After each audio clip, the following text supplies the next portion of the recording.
D న్యూస్కి స్వాగతం. Talent test ద్వారా విద్యార్థులు పోటీతత్వాన్ని అలవర్చుకోవాలి అని కనిగిరి డీఎస్పీ సాయి ఈశ్వర్ యశ్వంత్ అన్నారు. ఆదివారం కనిగిరి జూనియర్ కళాశాల ఆవరణలో జరిగిన శ్రీ శ్యామల వెంకటరెడ్డి ఫౌండేషన్ 14వ టాలెంట్ టెస్ట్ కార్యక్రమంలో ఆయన ముఖ్య అతిథిగా పాల్గొని మాట్లాడుతూ, విద్యార్థులకు చిన్నతనం నుంచే చదువులపై ధ్యాస ఉండాలి అని ఆయన సూచించారు. మంచి స్థాయికి వచ్చే వరకు ప్రతి విద్యార్థి ఇతర వాటిపై దృష్టి పెట్టకుండా విద్యపైనే దృష్టి పెట్టాలి అని ఆయన కోరారు. బాగా చదివి ఉద్యోగాలు వచ్చే వరకు కష్టపడి చదవాలి అని ఆయన కోరారు. మీకు ఏది కావాలో మీరు చూస్ చేసుకునే స్టేజ్లో ఉంటారు. ఎవరో చెప్తే లేదా ఎవరో మిమ్మల్ని ఫోర్స్ చేస్తే చేసే స్టేజ్లో ఇప్పుడు ఉంటారు.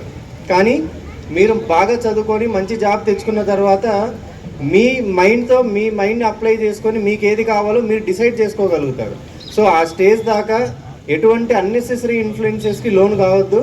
మీరు మంచి స్టేజ్కి వచ్చిన తర్వాత మీ ఓన్ డెసిషన్ తీసుకునే ఏజ్ అండ్ స్టేజ్ వచ్చిన తర్వాత మాత్రమే మీరు అందరూ డెసిషన్ తీసుకోవాలని చెప్పేసి కోరుకుంటూ ఈ అవకాశం ఇచ్చినటువంటి స్కూల్ యాజమాన్యానికి శ్యామల కాసిరెడ్డి గారికి థ్యాంక్ యూ తెలియజేస్తాను.